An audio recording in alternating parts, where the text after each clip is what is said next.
আসসালামু আলাইকুম আমার প্রিয় আপু ভাই আঙ্কেল আন্টিরা কেমন আছেন সবাই। আশা করি যে যেখানে আছেন সবাই ভালো আছেন, সুস্থ আছেন। আলহামদুলিল্লাহ আমরাও সবাই ভালো আছি।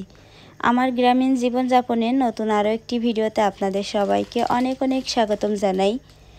ভোরের আলো ফুটতে ফুটতে দেখেন কাজ শুরু করে দিয়েছি।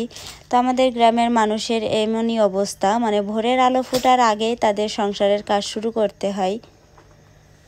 তো গ্রাম বলেন আর শহর বলেন সবারই কিন্তু কাজ মানে ভোরের আলোর ফোটার আগেই কিন্তু কাজ শুরু করে।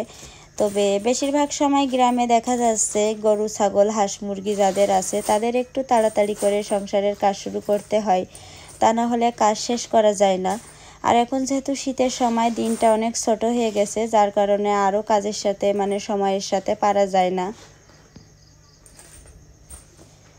তা আমি দেখলেন মুরগির ঘরটা ছেড়ে দিলাম, দিয়ে তারপরে যে এখন গোয়াল ঘরে এসে গাড়ির লাইনটা খুললাম। প্রতিদিন 7টা 6:30 মানে এরকম টাইমে আর কি গাড়ির লাইন খুলতে হয়, মানে জীবনটা হাতে করে নিয়ে। মাঝে মাঝে মনে হয় গাড়িটা যদি পুরো কারেন্ট হয়ে থাকে তাহলে তো হাত দিলেই আমি মারা যাব। তবে দোয়া পড়তে পড়তে আর কি, যাই হোক গাড়ির লাইনটা খুলে তারপরে ছাগলটা বের করে গাড়ির চাকায় একটা তালা দেওয়া থাকে, তো সেই চাকাটা খুলতে হয়। তো এই গাছগুলো শেষ করে এসে তারপরে এই যে দেখেন উঠানটা ঝাড়ু দিয়ে নিচ্ছি। এখন থালা বাসন আছে, রান্না আছে। তো আমার প্রিয় আপু ভাই আঙ্কেল আন্টিদের কাছে আমি কাজ করতে করতে একটা ছোট্ট অনুরোধ করে থাকি, দয়া করে সবাই একটি লাইক দিবেন এবং পুরো ভিডিওটি দেখবেন, ইনশাল্লাহ আপনাদের ভালো লাগবে। আর যে সকল আপু ভাই আঙ্কেল আন্টিরা ভিডিওটি আজকে প্রথম দেখছেন তারা চ্যানেলটি সাবস্ক্রাইব করে পাশে থাকা বেল বাটনটি অন করে দিবেন, তাহলে আমি যখনই কোনো নতুন ভিডিও আপলোড দিব ইনশাল্লাহ আপনাদের কাছে নোটিফিকেশন চলে যাবে।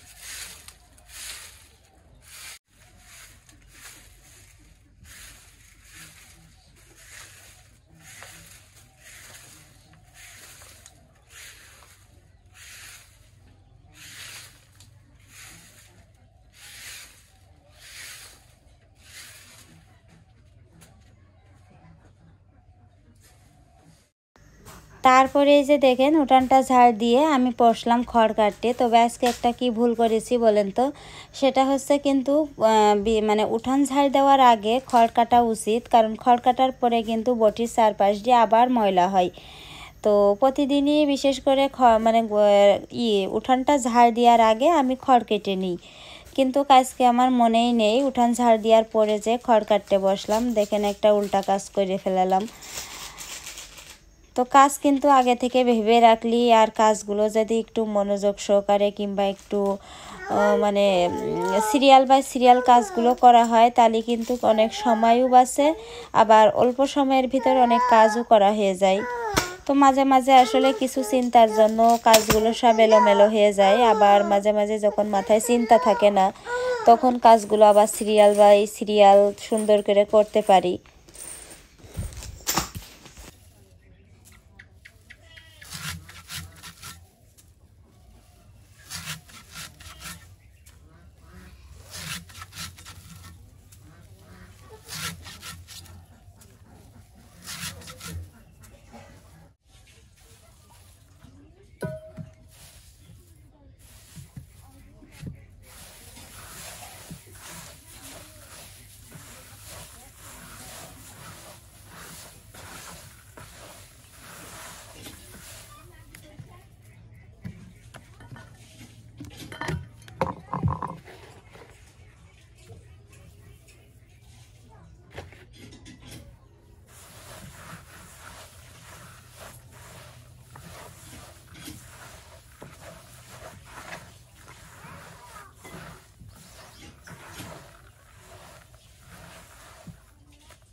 তারপরে দেখলেন তো ছাগলের পেট ঠান্ডা করে রেখে আসলাম। এখন এই যে আমার যে মুরগির বাচ্চাগুলোর খড় পাল্টাতে হয় প্রতিদিন, তো এখনও পর্যন্ত সকাল থেকে পাল্টাতে পারিনি, সময় পাইনি। তো এখন ভাবলাম মুরগির বাচ্চাগুলো ঠান্ডায় খুব কষ্ট পাচ্ছে, আগে খড়টা পাল্টাই। তো এই যে আমাদের এখানে ময়লা টয়লা ফেলি একটা মানে পুকুর আর কি, এটা তো মানুষের আর কি, তো সেই জায়গায় আর কি সবাই ময়লা ফেলায়। ওই যে সামনের ওই বাড়ির মানুষ, এই বাড়ির মানুষ, আমরা মানে 4-5 বাড়ির মানুষরা এখানে আর কি ময়লা ফেলে অন্য মানুষের জায়গাটা। তো যাই হোক, সেখানে এই যে আমি খড়গুলো পাল্টিয়ে ওখানে ফেলিয়ে দিলাম, দিয়ে এখন নতুন করে আবার খড় দিলাম আর বাড়িতে গিয়ে পানি দেব, খাবার দেব। তো মুরগিরা অনেক আরাম পায় নতুন করে এরম খড় বিছালে। খড় পাল্টানো শেষ, তারপরে বাড়ি এসে এই যে আমি কলপাড়ে থালা বাসনগুলো ছিল তো সেগুলো মেজে ধুয়ে তারপরে চলে যাব রান্নার কাজে। তো আজকে রাফির আব্বুর জন্য রুটি বানাবো, আর গতকালকে রাতের যে ডাল রান্না মানে দুপুরের ডাল রান্না করা, দুপুর তো না মানে বিকালবেলা ডাল রান্না করিলাম, তো সেই বিকালের ডাল রান্না আর রাতে যে বাঁধাকপি ভাজি করিলাম সেটা আছে। তো সেটা দিয়েই এখন ভাতও আছে, একটু বাসি ভাত, তো ভাত কিংবা রুটি একজন এক একটা খাবো, খেয়ে দিয়ে তারপরে আর কি সকালটা কাটাবো। দুপুরবেলা ইনশাল্লাহ আবার রান্না করব। তো দেখেন অফ ক্যামেরায় আমি এই যে রুটি বানিয়ে ঘরে চলে আসছি। তো ঘরে পাকা কলা ছিল, তো রাফি আর আনাসের রুটির ভিতরে পাকা কলা দিয়েছি, ওরা দুইজন রোলের মতন করে বানিয়ে খেয়েছে। আর আমি একটু ভাত খাবো ডাল দিয়ে আর বাঁধাকপি ভাজি দিয়ে, আর রাফির আব্বু বাঁধাকপি ভাজি দিয়ে রুটি খাবে। তো যাই হোক, এই আমাদের মোটামুটি সকালের খাবার, আলহামদুলিল্লাহ রিজিকে যা লেখা আছে তাই তো খাবো। তো খাওয়া দাওয়া শেষ করে তারপরে সংসারের আরও অনেক কাজ পড়ে আছে, সেগুলো করব আস্তে আস্তে। তো এখন এই যে দেখেন ছাগলের জন্য আমি এই যে কলার খোসাগুলো রেখে দিই, অনেক খুশি হয় এবং অনেক মজা করে খাই। তো এই তো ছাগল কলার খোসাগুলো খাচ্ছে। আর এদিকে এই যে রাফির আব্বু এখন গাড়ি নিয়ে বের হয়ে যাবে, এখন 8:45 বাজে। তো ওই তো গোয়াল ঘরের ভিতরে গাড়ি, তো বের করবে এখন। হয়েছে, ধরে রাখো, গেট ধরো। এই যে ও তো সাইপে ধরলে গেটের গোড়াতে উঠিয়া যাবেন কবজা। আর রাফি অটো দাড়ি মাইরে সব কিছু গুছিয়ে রেখে দিয়ে, রং পেন্সিল মেন্সিল সব আমি ইসি রাখিলাম। সেই 8 কলম তোমার কাছে যেন হারাই না। আর বাসি নিয়েছ নাকি? বাসি দিও না যেন ক্লাসে, মারবে না কিন্তু ছাড়ে ধরে। আমি নেই কিন্তু, শাস্তি দেবে না। টাকা কালকে সেই 10 টাকা আজকে দিয়ে যাবো। আচ্ছা,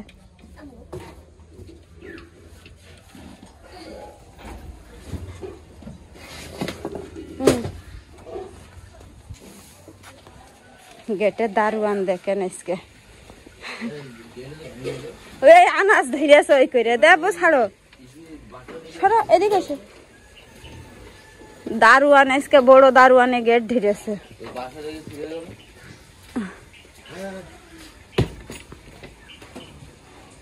তাই পেরে কুটিয়ে গেছে গেটের।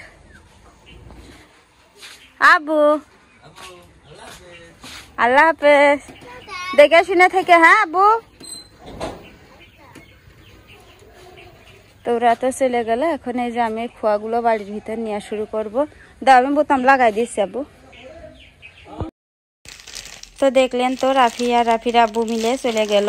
আর এখন এই যে আমি সেই কিছুদিন আগে খোয়া নিলাম, তো 3 ভাগে ভাগ করিলাম যে 3 দিনই মোট খোয়াগুলো আমি বাড়ির ভিতরে নেব। তো একদিন খোয়াগুলো নেওয়ার পরে আর সময় পাইনি তেমন একটা, তো ভাবলাম যে আজকে আর অর্ধেক নেব, আর তার থেকে আর যে বাকি অর্ধেক থাকবে সেটা আর একদিন নেব। তো যাই হোক, আজকে খোয়া টানার দ্বিতীয় দিন। তো খোয়াগুলো আমি যে এক এক করে বাড়ির ভিতরে নিয়ে চলে আসছি, কোদাল দিয়ে ঝুড়িতে উঠাচ্ছি, আর ঝুড়িতে উঠিয়ে বাড়ির ভিতরে ঢেলে রাখছি।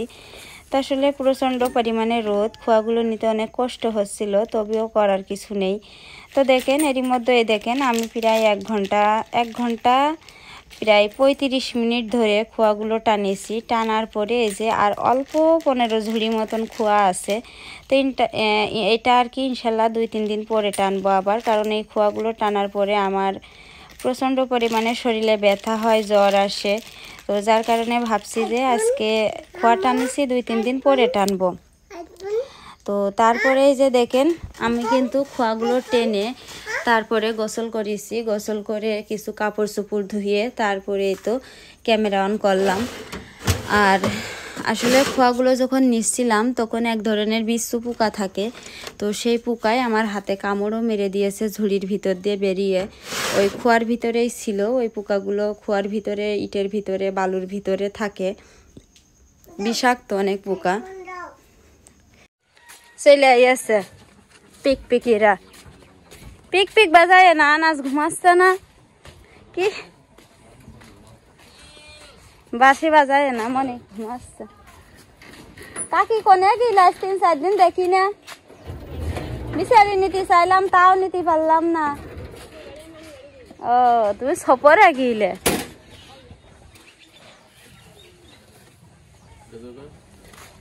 খাতা মাতা নিয়ে আসতে পারো না একটু কিছু? ওরে বাবা, আজকে নিয়ে এসো। ওই দোকানের সিঙ্গাড়া, দোকানের সিঙ্গাড়া ভালো না। ওলো এত পুল্লা কিরা দিয়েছে, ওই মুনিয়ার মা দিয়েছে। কয় কেজি? 2 কেজি? হ্যাঁ 3 কেজি নেব না কাকি, এক গল্লা নিয়ে আসছি একজনের কাছ থেকে।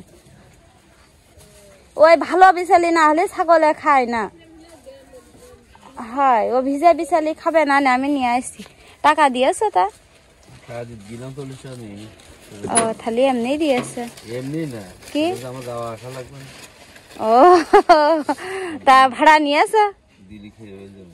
ভাড়া ও কালকে থালি আর নেওয়ার দরকার নেই। হ্যাঁ 20 টাকা কেজি, 2 কেজি 40 টাকা। এ পুল্লা এর মধ্যে, এই দেখেন পুল্লা পুল্লা। ওই যে মাদ্রাসায় যায় একজনের কাছে বেচে, তাই কিনতে চাইলাম, তাই দিয়েছে 2 কেজি পুল্লা কলি। মানে আমাদের গ্রামের মানুষ পুল্লা কয়, ধুন্দল। এই দেখেন ছাগলের ভুসি। আবু যাও ঘরে যায়, কাপড় খোলো আস্তে আস্তে। এ আসছি, দাঁড়াও। এই দেখেন ধুন্দল বলো, বস পাকা পাকা তা দিয়েছে না কি, কি দিয়েছে? ঝুড়ি কি আনবো? বড় ঝুড়ি, বড় ঝুড়ি।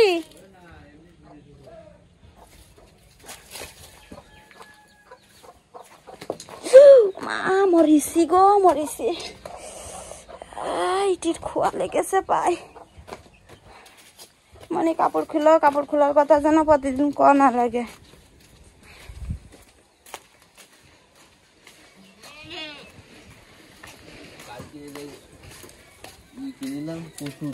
ও সেই কচুর কথাই কে বলি, আমার মনে পড়লো। 20 কচুর মতন দেখাচ্ছে, গাল না ধরে।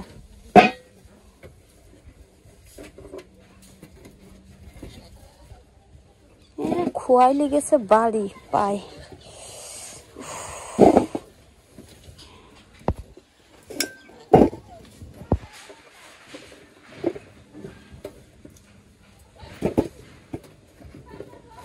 সিটলের ওই শ্যামলিরা গিল না, ওই শ্যামলাটা রইলো খালি? না ফ্যামিলি গিল, কিন্তু আমার পাইনি। ও আসার সময় পেয়েছে? আসার সময় তো আসে ওরা, আর আজকে ওইটা নিইনি। কার মোটা পিচির? মোটাটা না, ওই যে বাচ্চা হবে যার ওই সামনে মসজিদের সামনে। তারপর 5 টাকা করে যেটি দেয় ওইটারও নেই দাম।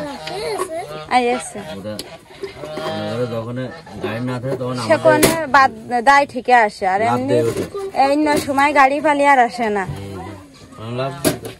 গেলাম।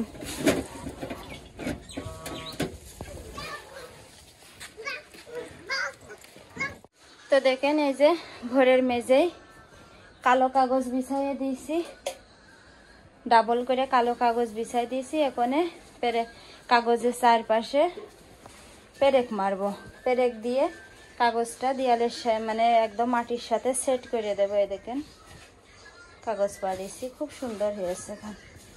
তারপরে খাটটা কাটবো। রাফির আব্বু দেখেন মোবাইল দেখছে, বলছি যে খাটটা কাটে দাও, আমার কাটটি করছে। তুমি কাটো, আমি পারবো না কাটতে, তাই করছে। ও যদি না কেটে দেয় তো আমারই কাটতে হবে।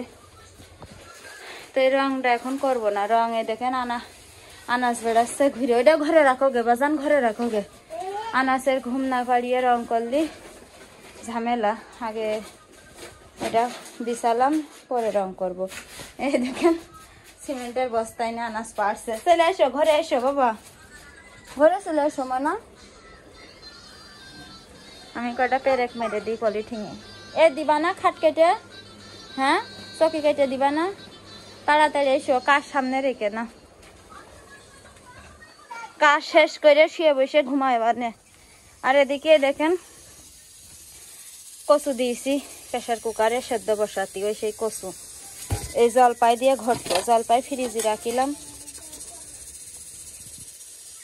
জলপাই দিয়ে কচু ঘুটে তেলে দেবো আর ভাত রান্না করবো এখন দুপুরবেলা। রাফির আব্বু মানে বিকালে গাড়ি নিয়ে যাবে না, আবার কারেন্ট বিল দেওয়া হয়ে গেছে, এখন আর চিন্তা নেই, কোনো মন চালিয়ে যাবে না। চলো বাবা, তো ঠিক আছে, দেই চকি টকি কাটি, কেটে কুটে তারপরে ঘরে গিয়ে ক্যামেরা অন করবো, রান্না করবো অফ ক্যামেরায়। কি পানি খাবা? দেখেন আমি রান্না করছি, আর এরই মধ্যে রাফির আব্বু আবার বলছে আমার মুড়ি দাও আর চানাচুর দাও সরিষার তেল দিয়ে মাখিয়ে। তো তাই আবার ওর মুড়ি চানাচুর দিচ্ছি সরিষার তেল দিয়ে মাখিয়ে। তো দেখেন আমার কিন্তু রান্না হয়ে গেছে এরই মধ্যে। তো রান্না করে ঘরে রেখে তারপরে যে একটা কাজ করছি সেটা হচ্ছে এই যে আতপ চালগুলো আমি একটা বয়েমে ভরে রাখছি, কারণ এই চালগুলো আমার যখন চিতই পিঠা বানাবো বা তেলের পিঠা বানাবো তার আগের দিন রাতে একটু ভিজিয়ে রেখে পাটা শিলে বেটে চিতই পিঠা বানালে তারপরে অনেক মানে পিঠাগুলো অনেক নরম ফুলকো ফুলকো হয় এবং ভালো হয়। আর মেশিনের কিন্তু চাল গুঁড়ো করে পিঠা বানালে কিন্তু ভালো হয় না, বিশেষ করে তেলের পিঠা আর এই যে চিতই পিঠাটা। তো এই জন্য ভাবলাম যে এক ডিব্বা চাল রেখে দিই, দিয়ে বাকিটা মেশিনে গুঁড়ো করে নিয়ে আসবো। তো এখানে যে দেখেন এক গামলা কচু রান্না করেছি সাথে ভাত। তো রাফির আব্বু তো ফোন দেখে দেখে কারেন্ট চলে গেছে, আর তখনই ও খাট কাটতে গেছে, মানে চকিটা কাটতে গেছে। তো ভাগ্য ভালো যে কারেন্ট চলে গেছে, তাই আর কি চকিটা কাটতে গেছে, কারেন্ট না গেলে ফোন দেখেই যেত। তো এই যে দেখেন এখন আমি আমার কাজগুলো শেষ করে তারপরে এখন ওর কাজে সাহায্য করব। তো তারপরে ইনশাল্লাহ বিকালবেলা ভাত খাবো।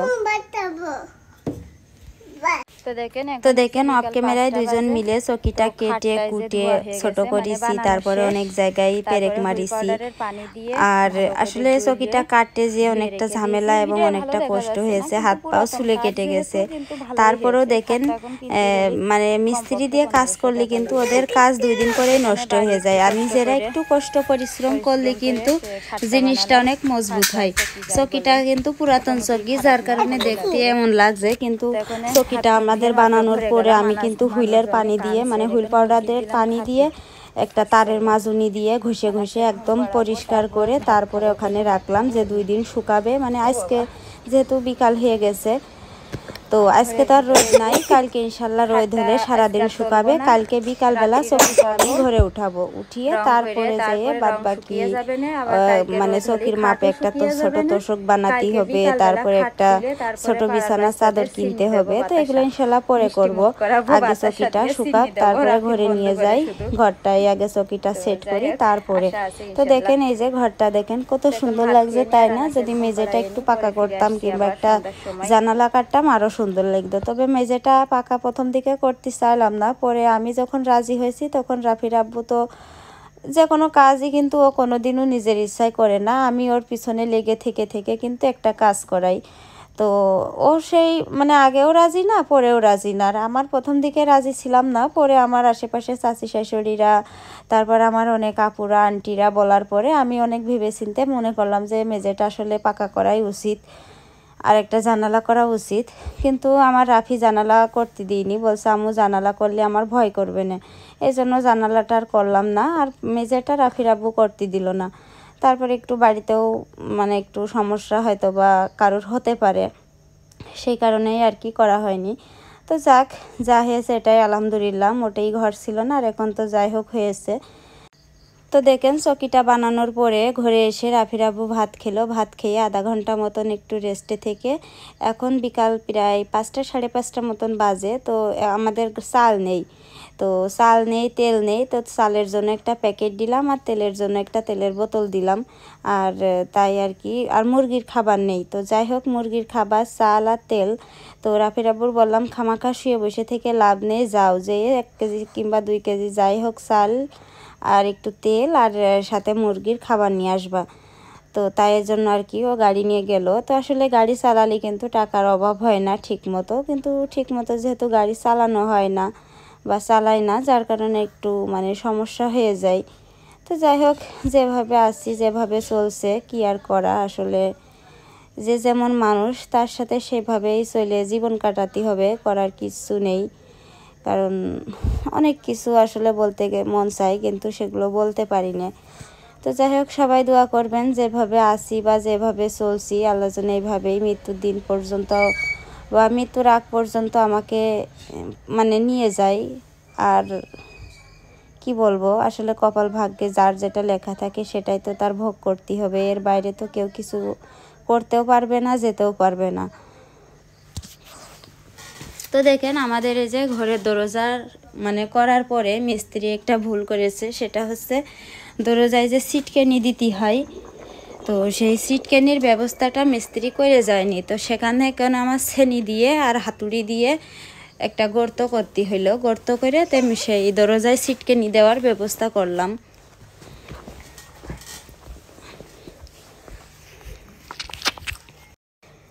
তো দেখেন এখন অনেক রাত হয়ে গেছে, তো আনাসের এখন ঘুম পাড়াবো, ঘুম পাড়িয়ে রেখে তারপরে আমি সেই ঘরে রং করব।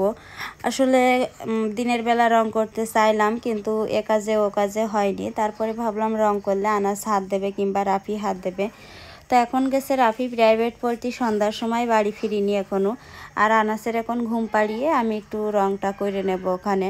তো দেখেন আনাস আবার বলছে ও রং করবে, মানে এমন দুষ্টু হয়েছে, সব কাজের আগে আগে থাকে। এখন কাজ করতে পারে না, এখন সব কাজ সে করতে চায়। আর যখন মানুষ বড় হয় তখন আর কোনো কাজ করতে চায় না, এটাই আসলে নিয়ম।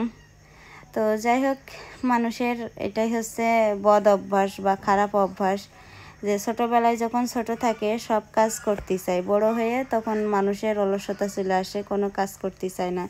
সেটা সবাই না, কিছু কিছু মানুষ আর কি। তো যাই হোক, এই যে ঘরটা এখন আমি রং করব। তো লাইটটা দিয়ে দিলাম, এই কাঠ আর বাঁশটা রং করলে ভালো লাগবে। তো এখন মনে হচ্ছে লাল কালারটা না এনে যদি আমি অন্য একটা কালার নিয়ে আসতাম ভালো হতো।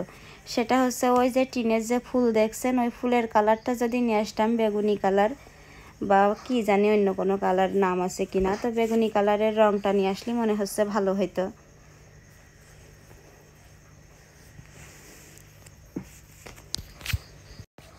তো দেখেন অনেক চেষ্টার পরে আল্লাহর রহমতে আনাসের ঘুম পাড়াইছি।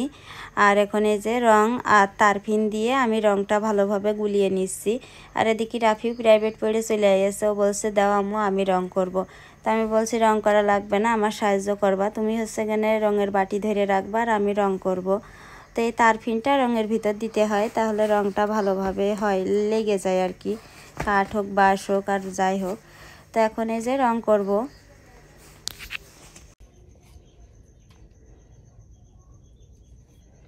বিসমিল্লাহ। অন্য রং দিলেই মনে হচ্ছে ভালো হইতো নাকি তা জানি না, লাল রং দিলেই ভালো। ওইটা পাতলা করতে হবে না, লাল রঙে ভালো লাগছে, ঠিক।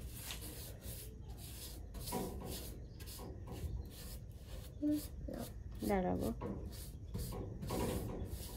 একটু পাতলা, না না থাক, হাতাহাতি করবা না, রং পড়ে গেলে কিন্তু রাফি আমি মারবো কিন্তু ধরে, তোমার নিশ্চয় মেরে বসে ধরে রাখো এটা।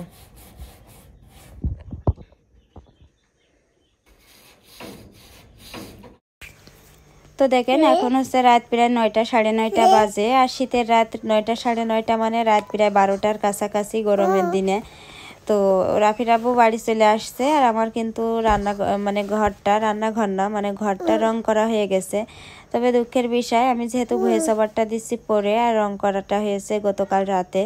তো ভিডিও করা হয়নি রং করার পরে, আর আমার খেয়াল ছিল না ভিডিও করতে। তো ইনশাল্লাহ আগামী ব্লগে দেখতে পারবেন আপনারা। তো এই যে দেখেন রাতের বেলা সেই দুপুরি কচু রান্না করিলাম, সেই কচু আছে আর সাথে গরম গরম ডিম ভাজি করে নিয়ে আসলাম। তো আনাজ সন্ধ্যার সময় ঘুমাইলো, আবার এখন ঘুম থেকে উঠে পড়েছে। তো আনাসের আর রাফির জন্য শুধু পেঁয়াজ দিয়ে আর লবণ দিয়ে ডিম ভেজে নিয়ে আসলাম, আর রাফির আব্বুর জন্য এই যে কাঁচামরিচ আর পেঁয়াজ দিয়ে ডিম ভাজা করলাম। তো এখন সবাই মিলে আর কি মানে রাফি আর আনাসের আগে ভাজা দিয়ে ভাত খাওয়াই দেব, আর রাফির আব্বু খাবে। আর আমার কিন্তু সেই কচুতে আজকে একটু গ্যাস্ট্রিকের সমস্যা হয়েছে, মানে কচু তো অনেক পছন্দ, তারপরে টক জিনিস দিয়ে রান্না করেছি, ইচ্ছা মতন একদম খাইছি, মন মতো খেয়ে এখন মানে আর ভালো লাগছে না খাতি, মনে হচ্ছে একটু গ্যাস্ট্রিকের সমস্যা হয়েছে। তবে গ্যাস্ট্রিকের কোনো ট্যাবলেটও নেই আপাতত ঘরে। তো যাই হোক, এই জন্য আর কি আমি এখন আর ভাত খাবো না। তো যাই হোক, আজকের ভিডিওটা আর বেশি লম্বা করব না, এখানেই শেষ করে দিচ্ছি। এমনিতেই ভিডিওটা অনেক বেশি লম্বা হয়ে গেছে। তো আমার প্রিয় আপু ভাই আঙ্কেল আন্টিরা এতক্ষণ ধরে ভিডিওটি ধৈর্য সহকারে দেখার জন্য আপনাদের সবাইকে অনেক অনেক ধন্যবাদ জানাই, এবং সবার জন্য অনেক অনেক দোয়া রইল। তো ইনশাল্লাহ পরবর্তী ভিডিওতে আবার ফিরে আসব। আল্লাহ হাফেজ, আসসালামু আলাইকুম।